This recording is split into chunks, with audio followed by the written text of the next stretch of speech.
아멘. 감사합니다. 오늘 특승과 그 귀한 할렐루야 찬양대 통해서 우리 하나님 큰 영광 받으셨을 줄로 믿습니다. 할렐루야. 예, 오늘 거룩하고 복된 주님의 날이에요. 주님의 날 우리 주의 자녀들이 이렇게 함께 모여서 하나님 예배할 수 있는 것 큰 은혜고 축복인 줄로 믿습니다.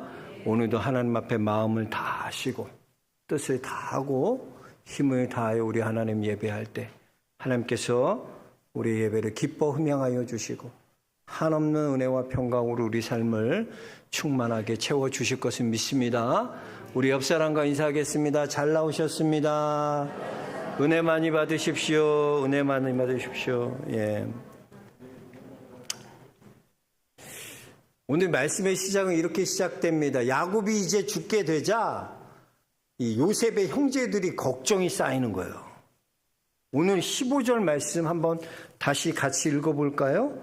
요셉의 형들이 그들의 아버지가 죽었음을 보고 말하되 요셉이 혹시 우리를 미워하여 우리가 그에게 행한 모든 악을 다 갚지나 아니할까 하고 그래서 아버지가 계셨을 때는 그래도 아버지가 그늘이 되줘갖고 자기들을 보호해 주셨는데 그 아버지가 이제 돌아가신 거예요. 그러니까 분명히 이 요셉이 우리에게 보복할 거다, 가만두지 않을 거다 하는 두려움이 밀려오는 것입니다. 그래서 그들이 어떻게 합니까? 그들이 이제 알려주는 것이야. 사실은 요셉아, 이거 진짜 거짓말 아니고 진짜인데 아버지께서 우리들한테 유언을 남기셨어. 절대 우리들에게 보복하지 말고 악으로 갚지 말고 우리들을 용서해 주라고 그러셨어. 그걸 유언으로 남기셨어. 그러면서 이제 요셉의 눈치를 살살 보니까 그러니까 요셉이 딱 보니까 너무 형들이 불쌍해 보이는 거야. 막 눈물을 흘리니까 이거 이제 결단하고 자기 죽이려고 그러는구나. 무서우니까 형제들이 다시 엎드려갖고 요셉에게 우리는 당신의 종입니다. 종입니다. 불쌍히 여겨달라고 종입니다. 그러는 장면이에요. 자, 그런데 요셉은 그들에게 어떻게 대합니까? 우리 19절에 보니까 요셉은 이렇게 말하고 있습니다. 두려워하지 마소서. 내가 하나님을 대신하리까. 무슨 말입니까? 무슨 말이에요? 내가 어떻게 하나님 자리에 앉아서 형들의 옳고 그름을 내가 판단할 수 있습니까? 나는 하나님 노릇하지 않습니다. 나는 하나님이 아닙니다. 나는 하나님 자리에 앉지 않겠습니다. 여러분, 이게 아무것도 아닌 것 같지만 요셉의 이 고백이요, 요셉의 믿음을 탁월하게 만드는 거예요. 오늘 말씀의 핵심은 여러분 이겁니다. 우리가 탁월한 믿음을 만들어 가기 위해서는 뭘 해야 되나? 어떻게 해야 되나?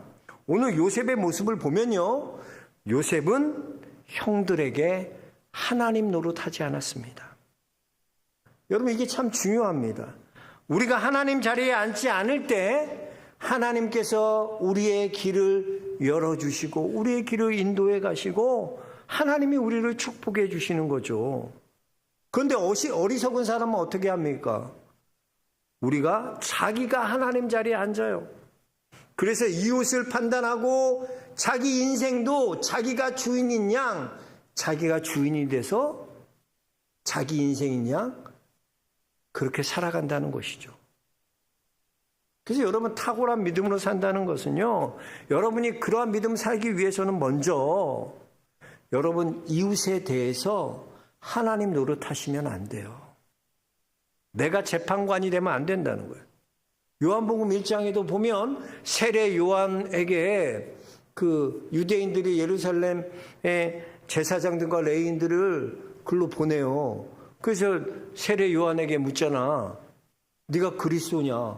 그 세례 요한이 뭐라고? 나는 그리스도가 아니다. 나 하나님 자리에 앉지 않겠다. 나는 주의 길을 곧게 하라고 광야에서 외치는 소리에 지나지 않는다. 무슨 말이에요? 나는 하나님의 자리에 앉을 수 없습니다. 나는 구원자 아닙니다. 그의 길을 예비하고 준비한 소리일 뿐입니다. 하나님 자리에 앉지 않겠다는 거예요, 여러분. 하나님 대신하지 않겠다는 거예요. 여러분, 우상이 뭡니까? 뭐가 우상이에요? 하나님 자리에 있는 것, 그게 다 우상이에요. 그 하나님 자리에 있는 것 다 무너뜨려야 된다는 거예요. 그래서 사도 바울은 고린도후서 10장 5절에 이렇게 말합니다. 하나님 아는 것을 대적하여 높아진 것을 다 무너뜨리고 모든 생각을 사로잡아 그리스도에게 복종하게 하니 그랬어요. 하나님 자리에 있는 높아진 모든 것들 그거 다 무너뜨리고 우리는 오직 그리스도께 복종해야 된다는 것. 그게 여러분 우상을 무너뜨리는 거예요. 우상을 타파하는 게 뭐나? 이게 우상 타파예요. 여러분, 여러분에게 있어서 지금 하나님 자리에 앉아 있는 것은 뭡니까? 그게 돈입니까? 권력입니까? 명예입니까? 인맥입니까? 친구입니까? 뭐예요, 뭐? 우리는 이렇게 하나님 자리에 있는 것들에 굴복하면 안 돼. 그런 것들을 굴복하지 말고 오히려 우리는 하나님 예수 그리스도께 복종하는 자들이 돼야 된다는 거예요. 여러분 가만히 생각해 보세요. 인간이 하나님 자리에 앉아서 범한 첫 번째 죄가 뭐예요? 인간이. 그게 바로 선악과 따먹는 거예요. 하나님 뭐라고 말씀하셔요? 모든 열매, 과실 다 먹어, 다 누려. 근데 한 가지 동산 중앙에 있는 나무의 실과는 너희가 먹으면 안 돼. 먹으면 정령 죽으리라. 이게 하나님의 권위야. 너희가 다 할 수 있는데 한 가지 할 수 없는 존재임을 알아야 돼. 너희는 피조물이야. 너희가 다 할 수 있어. 근데 한 가지 못해. 하나님 위치에 있는 거야. 하나님 자리에 있는 거 그거 하면 안 돼. 선악을 알게 하는 나무 실과 먹지 말라는 거예요. 근데 어떻습니까? 뭐 뱀에 유혹했다고 하지만 자기의 생각대로 자기의 판단대로 그 선악과를 먹게 되는 거예요. 그러므로 인간은 어떻게 되나? 이제 선악을 하나님이 아니라 선악을 내가 판단하겠다는 거예요. 내가 판결하겠다는 거예요. 야고보서 4장 12절입니다. 형제들아 서로 비방하지 말라. 비방하지 말라 그랬어요. 형제를 비방하는 자나 형제를 판단하는 자는 곧 율법을 비방하고 율법을 판단하는 것이라. 내가 만일 율법을 판단하면 율법의 준행자가 아니요 재판관이로다 그랬어요. 그러니까 판단하지 말라는 거예요. 여러분 왜 형제들이 비방하는 내용들이 뭐예요? 내가 너의 옳고 그르면 내가 판결해 주겠다는 거예요. 내가 재판장이 되겠다는 거예요. 여러분 기억하세요. 우리의 유일한 재판관은 오직 하나님이십니다. 하나님이 우리의 재판관이에요. 우리가 함부로 형제를 판단하고 함부로 우리를 그 하나님의 자리에 앉으면 안 되는 거예요. 가만 보세요, 여러분. 이 세상은 어떻게 돌아갑니까? 이 세상은요, 정죄 시스템으로 돌아가. 정죄하는 거예요. 비판하고 정죄하는 게 가장. 옛날이야. 요즘 모르겠어, 군대. 옛날 군대 가면 탁 들어가면 제식 훈련 가르치잖아. 그럼 그렇게 하면 되지. 처음에부터 뭐 나면서부터 군인으로 태어난 사람 어디 있어? 다 못하고 어색하고 그러면 어떻게 막 조인트 까고 욕을 하고 막 별의별 욕을 다 하고 윽박 지르고 막. 군대 참 이상한 데였어. 그래서 군대는 참 이상하다라는 생각을 했어. 여러분 보로가 뭔지 아세요? 보로? 전투화 닦는 광내는 걸 보로라 그래. 그럼 보로 그냥 빨래비누 이렇게 해가지고 빨면 되잖아. 그걸 빠는 방법이 있대. 그런 걸 만든다니까? 그래갖고 빨아가지고 이렇게 한 다음에 접어가지고 오른쪽으로 3번, 왼쪽으로 2번, 한 번 그 다음에 또 접어갖고 또 오른쪽으로 이런 걸 만들어. 근데 그대로 안 하잖아? 그러면 또 욕하고 정죄하고 누르고 얼마. 그러나 옛날에 군대는 그 또라이들인가 있는 선임들은 다 생각하는 게 그거 화장실 청소도 그래요. 빗자루 물 이렇게 하면 빗자루지 물질 하면 되잖아요. 빗자루에다 물 청소한 다음에 하면 되잖아. 쓰는 방법이 있대. 뭐냐면 타일 하나에 하나씩 쓰는 거야. 하나씩 이렇게 해야 되는 거야. 근데 그대로 안 하면 뭐라고 또 조인트 까고 욕하고 누구한테 배웠냐? 그 위에 네 선임이 누구냐? 계속 묻혀서 그거 똑바로 못 가르친 놈만 이제 막 조심. 윽박지르고 여러분. 세상이 그러잖아. 그래야지 말을 듣는다고 생각해. 마귀도 마찬가지야, 여러분. 마귀가 여러분 얼마나 정죄해요. 여러분 맨날 정죄해. 네가 영락교회 권사냐? 집사냐? 목사냐? 너 같은 게 무슨 집사고 장로야? 마귀가 계속 정죄해. 발발발 그것 때문에 떨게만. 여러분 우리는 이 정죄 시스템을 사는 존재가 아닙니다. 그리스도 예수 안에 있는 자에게는 결코 정죄함이 없나니 말씀하셨어요. 이제 우리는 뭐예요? 은혜의 시스템에서 사는 존재들이에요. 은혜의 시스템. 예수 그리스도께서 우리를 위해 십자가에 죽으셨습니다. 예수 그리스도께서 나 같은 죄인을 위해서 물과 피를 다 쏟아주셨어요. 근데 왜 정죄 시스템으로 사냐고. 은혜의 시스템으로 사야지. 구원받을 수 없는 죄인이 구원해 주셨잖아요. 여러분이 무슨 구원받을 자격이 있어요? 자격 없는 자에게 위로부터 값없이 그 은혜가 부어졌잖아요. 그럼 우리도 어떻게 해야 돼? 거저 받았으니 거저 주라. 이웃에 대해서 하나님 노릇하는 게 아니라 그들을 기다려주고 이해하고 참고 용서하는 것, 그게 우리가 해야 할 일이라는 것이죠.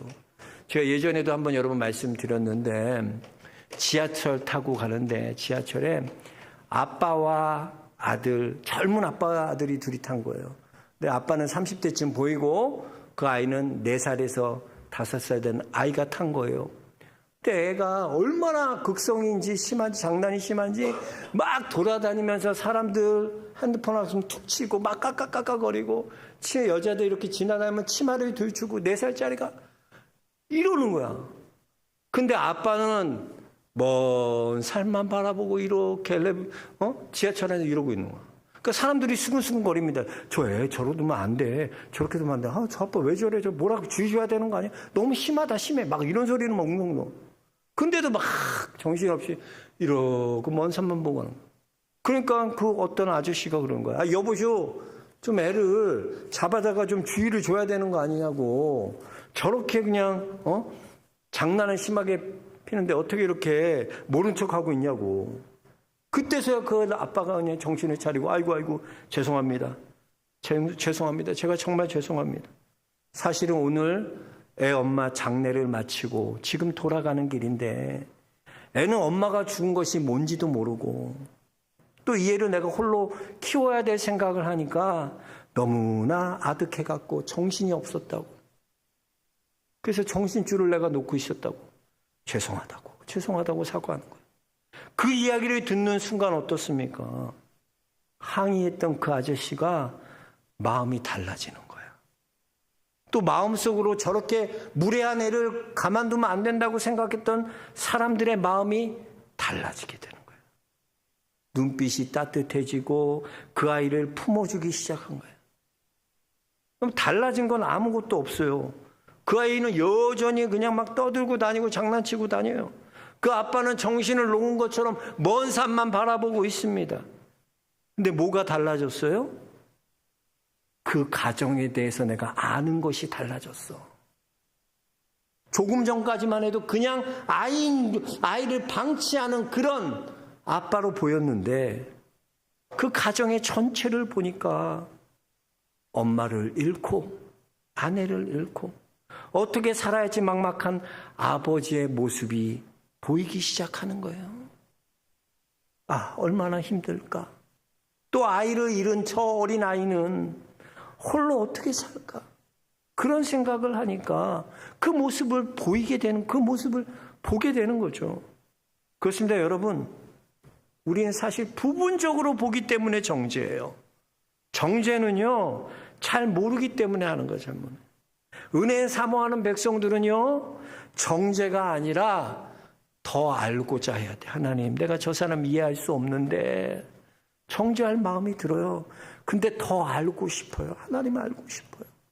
부분적으로 알기 때문에 그래요. 온전히 알면요, 정죄하지 않습니다. 고린도전서 13장 9절 10절입니다. 우리는 부분적으로 알고 부분적으로 예언하니 온전한 것이 올 때에는 부분적으로 하던 것이 패하리라 그랬어요. 부분적인 지식 가지고 우리는 맨날 옳고 그르니 맨날 부딪히면서 정죄하며 살아요. 그러지 말라는 거예요. 우리는 정죄의 시스템이 아니라 은혜의 시스템 안에서 기다려주고 이웃에 대하여 기도해주고 또 그들을 용서해주고 그런 믿음의 성도들이 다 돼야 할 줄로 믿습니다. 그래서 여러분, 탁월한 믿음의 사람이 되기 위해서 다른 거 아니에요. 자꾸 이웃들에 대해서 하나님 노릇하지 마세요. 그 하나님 자리에 앉지 마세요. 내가 어찌 하나님을 대신하리까? 요셉과 같이 형들 잘못한 거 있어요. 다 악을 행한 거 알잖아요, 우리가. 그래도 나 하나님 대신하지 않습니다. 은혜 붙들어야 돼, 은혜 붙들어야 돼. 저는 우리 영락의 성도님들이 이웃에 대하여 하나님 노릇하는 자들이 아니라 하나님 은혜를 붙들고 그들을 용서하고 이해하고 기다려주는 그런 탁월한 믿음의 성도들 다 되시길 주의 이름으로 축원합니다. 두 번째, 자기 인생에 대해서도 여러분 하나님 노릇하면 안 된다는 거예요. 하나님 노릇. 요즘 시대 뭐예요? 네 인생은 너의 것이다. 네가 네 인생의 주인이다 라고 말해요. 근데 여러분, 진짜 내가 내 인생의 주인이에요? 내 생각대로 내 뜻대로 인생이 다 그렇게 흘러갑니까? 여러분 생각해보면 20대 때 이렇게 살고 30대 때 이렇게 살고 40대 때 이렇게 살고 50대 때 이렇게 살고 다 계획들이 있었을 거 아니에요. 그렇게 흘러가냔 말이야, 인생이. 얼마 전에, 며칠 전에 우리 주은이가 M&A를 이제 배우기 시작했는데, 한 달 됐는데, 이제 M&A 배우면서 걔가 늦게 오잖아. 밤 10시 넘어서. 그러니까 막 그 밥 차려주고 그러면 우린 늦게 자. 그래서 걔 때문에 막 스트레스 받잖아. 우리 일찍 자야 될 사람 새벽 기도인데. 그래서 걔가 계획을 세워왔어, 아빠한테. 자기 이제 아빠 이렇게 살 거래. 그럼 다 계획 펴보니까 학원, 뭐 M&A, 하루에 공부 1시간, 뭐 심부름 뭐 막 다 적어놨어. 근데 정말 이렇게 할 거니까, 자기 이렇게 할 거래. 딱 하루 하더라고. 와. 야, 그래도 난 일주일은 하지 않을 거야. 아니야, 딱 하루라고, 하루. 그럼 사람이 그래요. 내 생각대로, 내 뜻대로 인생이 그렇게 흘러간다? 그럼 새벽 기도 다 나오지. 나 내일부터 새벽 기도 나가야지. 나 찔려서 안 되겠어. 목사님, 저 이제 내일부터 나갈게요. 그다음부터, 기다리면 기다려. 나 그 사람은 거기. 안 돼. 그래서 야고보서 4장 13절 보니까 들으라, 너희 중에 말하기를 오늘이나 내일이나 우리가 어떤 도시에 가서 서로 거기서 1년을 머물며 장사를 하여 이익을 보리라, 이렇게 계획을 세워요. 그런데 이렇게 계획을 세우는데 이렇게 되냐는 거야. 자기가 거기 어디에 머무르는 것도 그렇고 1년 머무는 것도 그렇고 장사하는 것도 그렇고 이익 남기는 것도, 장사하면 다 이익 남기냐고. 계획대로 안 된다니까. 제가 그래요. 옛날에 예전교회에서 이제 주례하고 미리 예비 부부들 오잖아. 그럼 걔네들 얼마나 계획 잘 세우는지 몰라. 목사님, 저희 1, 2년은 신혼을 즐길 거예요. 아이 안 가질 거예요. 아이는 안 가지고요. 저희는 집도 이제 10년 후에는 자가를 위해서 이렇게 준비하고 있고요. 또 아이들 교육을 위해서는 또 어디 학원 이런 거 할 거고요. 영어 학원에 뭐 지들 계획은 다 있어. 니들 나름대로 계획은 다 있어. 근데 인생이 그렇게 흘러가냔 말이야. 애기 안 갖는다고, 신혼 때는 안 갖겠다고, 자기들 좀 둘이 시간 보내겠다. 그랬던 애가요, 15년째 아이를 못 가졌어. 그런 사람들이 얼마나 많은지 몰라. 자기는 가질 수 있다고 생각했는데 안 되는 거예요. 그 시험관 아기 하느라면 얼마나 여자 부작용이고 얼굴 이렇게 붓고 약 맞고 남자는 그래도 안 돼. 그럼 나중에 다 그런 거야. 주실 때 가져야 되는데 다 얘기하는 거야. 사람이 그래요, 여러분. 내 인생, 내 삶에 내가 주인이라고 생각하는데 내가 내 인생을 이끌어가지 못한다는 거예요. 내 삶의 주인은 내가 아니라 주님이 내 삶의 주인이십니다. 우리는 주님의 인도하심을 따라 걸어가는 게 우리의 인생이 돼야 돼요. 그 야고보 사도는 그래서 이렇게 고백합니다. 야고보서 4장 15절. 너희가 도리어 말하기를 주의 뜻이면 우리가 살기도 하고 이것이나 저것을 하리라 할 것이거늘. 그러잖아요. 주의 뜻이면 우리가 살기도 하고요. 주의 뜻이면 이것도 하고 저것도 하는 거예요. 주의 뜻이야, 주의 뜻. 내 뜻이 아니야. 주의 뜻대로 사는 것, 그것이 우리의 몸에 배워야 되는 거예요. 배워야 되는. 오늘 말씀 보세요. 요셉이 이제 죽는 이야기가 나오잖아요. 근데 요셉이 몇 살 때 총리가 됩니까?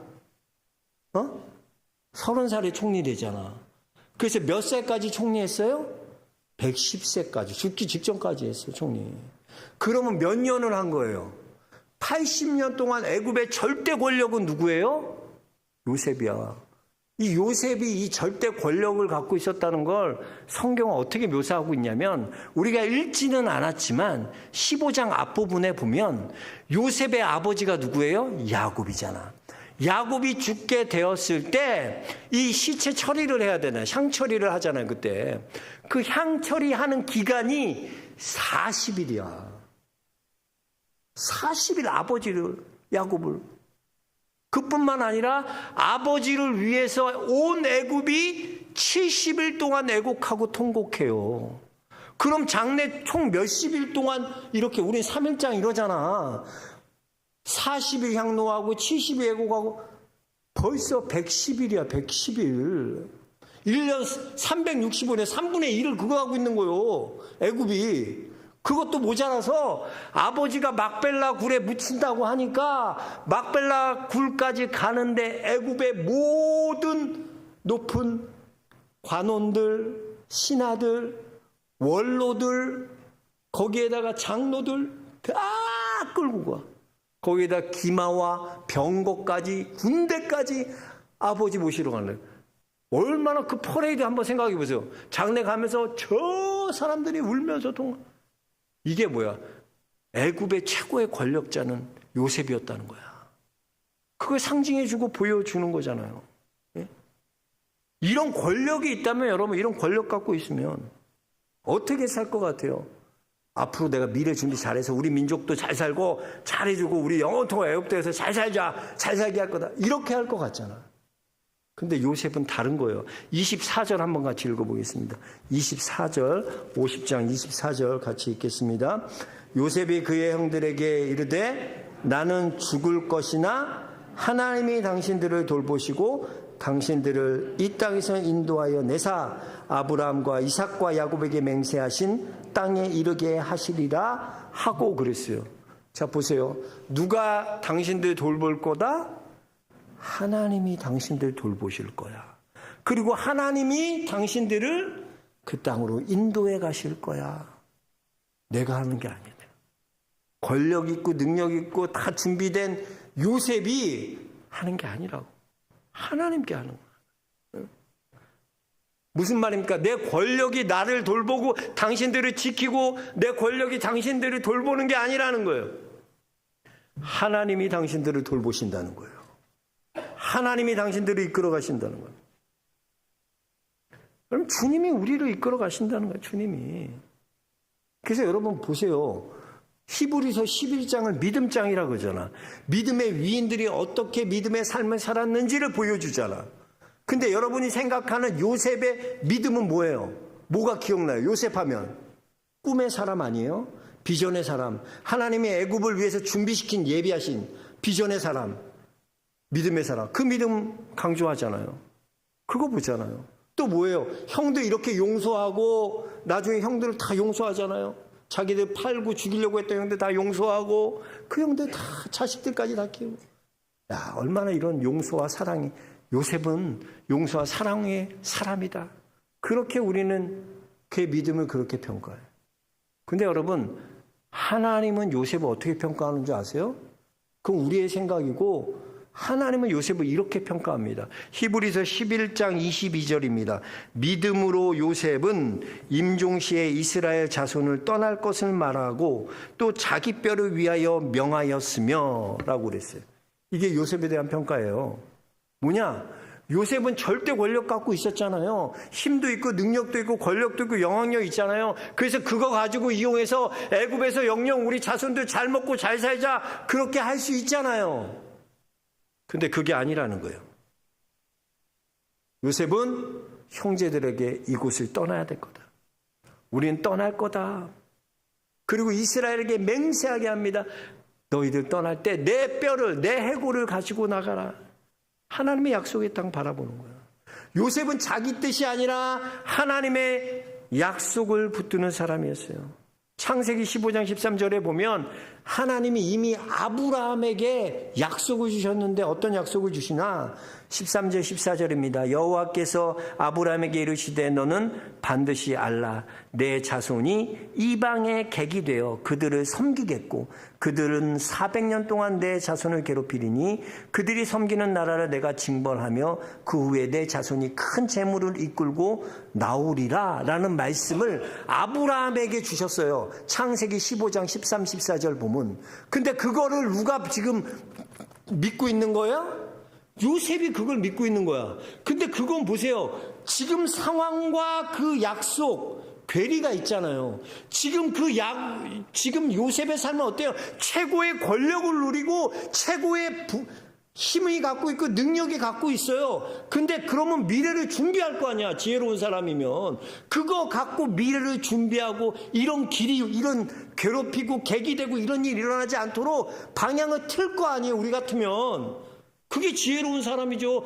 고통이 오고 객이 되고 이방인 객이 되고 애굽 섬기고 이게 말이 돼? 그렇게 되게 놔둘 거예요, 여러분? 안다면 미래를 안다면 어떻게 해서든 내가 능력 있고 힘 있으니까 틀어버리려고 하겠지. 근데 요셉은 그러지 않았다니까. 하나님 자리에 앉지 않았어. 하나님의 말씀, 아브라함에게 말씀하신 그 약속, 그게 미래의 고통이고 괴로움이고 포로가 되는 애굽의 노예가 되는 거고 430년을 노예로 있는 거고 그럼에도 불구하고 그걸 바꾸려는 게 아니야. 하나님 노릇하는 게 아니라 하나님의 말씀을 믿고 그 약속을 믿고 하나님은 때가 되셔서 430년 후에는 우리를 하나님의 약속의 땅으로 우리를 인도해 가실 거다. 그 믿음의 확신을 갖고 있었다는 거예요. 이게 여러분 쉬워 보여요? 어려워 보여요? 진짜 어려운 거야 이거. 여러분이 힘도 없고 능력도 없고 아무것도 없어. 그래서 뭐 미래를 바꿀 힘이 없어. 그럼 그렇게 사는 거는 괜찮지. 그런 건 이해하잖아. 근데 여러분이 미래를 바꿀 힘이 있다니까? 능력도 있어, 권력도 있어, 다 있어. 근데 내가 그렇게 바꾸지 않고 하나님의 약속 붙들고 애굽의 노예로 살고 객으로 살고 괴롭힘 당하고 섬기고 할 수 있냐는 거예요. 근데 야곱은 하나님 자리에 앉지 않았다니까. 그게 하나님 뜻이기 때문에 그 뜻에 하나님 순종하는 거야. 그게 탁월한 믿음이야. 아멘. 그게 중요해요. 그게 중요해요. 내가 다 할 수 있지만 내가 하나님 자리에 앉을 수 있어. 힘도 있고 능력도 있고 권력도 있고 모든 걸 다 할 수 있어요. 못하겠어요? 요셉이? 근데 그렇게 하지 않는 거야. 이거 중요해. 여러분 힘 있습니까? 돈 있어요? 다 할 수 있다고 생각해요? 그때 하면 안 돼. 하나님 자리에 앉으면 안 돼. 하나님 나는 무익한 종입니다. 아무것도 아닙니다. 하나님 인도하는 대로 하나님 약속하신 대로 따라 사는 존재일 뿐입니다. 주님 나를 인도하여 주옵소서. 이게 탁월한 믿음으로 사는 거예요. 머리 팽팽 돌아가서 예비하고 준비하고 나 이렇게 해야지. 되지 않아. 인간 생각대로. 아무리 머리 좋아도 되지 않아. 인생이 그런 게 아니야. 하나님의 인도하심을 바라고 약속을 붙드는 성도도 될 수 있게 주의 이름 축복합니다. 그래서 내 자신에 대해서도 하나님 노릇하면 안 돼요. 하나님 자리에 내가 앉으면 안 돼. 하나님이 내 인생을 인도하시고 이끌어 가실 수 있도록 하나님께 맡겨드리는 영락의 성도들 다 되시길 주의 이름으로 축원합니다. 하나님 감사합니다. 감사합니다. 오늘 말씀을 통해 깨닫게 하여 주시며 감사합니다. 우리 성도들 깨닫게 하여 주셔서 아버지 우리가 다 하고 내가 내 인생의 주인 양 살아가지 않게 하여 주시고 이웃에 대해서 하나님 노릇하지 않고 또 내 자신에 대해서도 하나님 노릇하지 않고 하나님의 자리를 인정해드리고 하나님의 인도하심을 따라가는 우리가 되게 하여 주옵소서. 예수 그리스도 이름 받들어 기도하옵나이다. 아멘. 다 같이 찬송가